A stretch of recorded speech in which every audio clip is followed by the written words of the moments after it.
MI पाई आसिला चिंतार खबर दुख खबर आसिला एमआई पाई कहीं गतकाली सीएसके एमआई को देइछि पूरा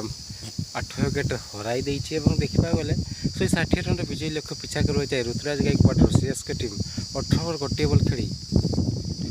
हराई देइथिबा बेले 8 विकेट रे पॉइंट टेबल पंचम स्थान को उत्तीर्ण होइछि सीएसके दल मत तो लगे एत चान्स ना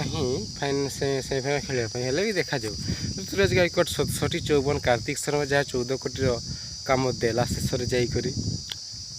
तेरे चलते जाने संपूर्ण खबर विषय चलित वर्ष टाटा आईपीएल 2024 भारत में आयोजित होता बेले गतकाली चपक स्टेडियम खेल होता मुंबई इंडियंस मैच को प्रथम बैटिंग करते एमआई दल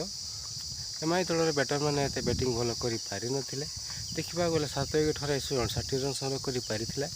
यार जवाब में 2 विकेट हराई 18 ओवर गोटे बॉल खेली यही विजय लक्ष्य हासिल करनेला सीएसके दल अवश्य ऋतुराज खराब फर्म जो से भल प्रदर्शन कर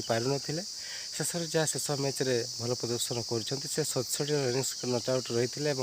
कार्तिक शर्मा जहाँ 14 कोटी किनी सीएसके एथर सी 54 रन खेली यही मैच जितबार सुजोग पाई तो फ्रेंड आप कमेंट कहतु एथर कौन सीएसके क्वालिफायर हो पार ना हो पार ना कमेंट लिखु सूचना था कि सीएसके दल 5 ट्रॉफी हाथी जहाँ विराट कोहली 18 वर्ष पर गोटे जीति पार सुजोग पाई तो फ्रेंड आम भिडियो भल लगी लाइक करूँ भिडियो देखते धन्यवाद।